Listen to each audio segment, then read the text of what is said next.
എൻ്റെ ഭർത്താവ് പഴിച്ചുപോയി, എൻ്റെ ഭർത്താവിന് അറബി പെണ്ണുങ്ങളായിട്ടാണ് സമ്പർക്കം. ഞാനിത് പറഞ്ഞാൽ നിങ്ങൾക്ക് മനസ്സിലാവോ? നിങ്ങൾ വിശ്വസിക്കുമോ? ഞാൻ പറഞ്ഞു തരാം കേട്ടോ, ഞാൻ തെളിയിച്ച് തരാം. ഇതാ എനിക്ക് അപ്രതീക്ഷിതമായിട്ടൊരു പാഴ്സൽ വന്നതാണ്. വാതിൽ തുറന്ന് നോക്കിയപ്പോൾ ആമസോണിൽ നിന്ന് വന്ന പ്രൊഡക്റ്റാണ്.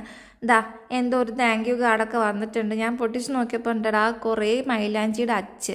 ഇതൊക്കെ എന്തിനാ? ഞാൻ എൻ്റെ കൈമൊരു പുളിക്കുത്ത് പോലും ഇടാത്ത ഞാനാണ് ഇത്ര അധികം മൈലാഞ്ചിയുടെ അച്ച് എണ്ണി പറക്കി. എൻ്റെ മോന്ത കണ്ടെങ്കിൽ അറിയാലോ, ഒരൊന്നൊന്നര മോന്തപ്പെടുത്താണ്. ഇന്നിവിടെ എന്തെങ്കിലുമൊക്കെ നടക്കും. അങ്ങേരെ ഞാൻ ബാക്കി വയ്ക്കില്ല എന്നൊക്കെ വിചാരിച്ച് നിങ്ങൾ എൻ്റെ കുടുംബം തകർന്നതൊക്കെ നോക്കിയിരുന്ന് സന്തോഷിച്ച് രസിക്കാമെന്ന് വിചാരിച്ചാൽ സോറി മക്കളെ, സോറി.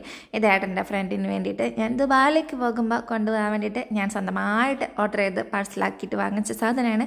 അപ്പോൾ ഏട്ടന് ഇതാ ഇങ്ങനെ കാണിച്ചു തരുന്നുണ്ട്. ഏട്ടന് ഹാപ്പി ആയിട്ടുണ്ട്, ഏട്ടൻ്റെ ഫ്രണ്ടിനെ കൊണ്ടേ കൊടുക്കാമല്ലോ എന്നൊക്കെ വിചാരിച്ചിട്ട് നമ്മൾ അവിടെ നിന്ന് അറബി ബിരിയാണിയും കഴിച്ച് വരുന്നതായിരിക്കും ഗൈസ്. ഇത്രയുള്ള വീഡിയോ, കുഞ്ഞു വീഡിയോ.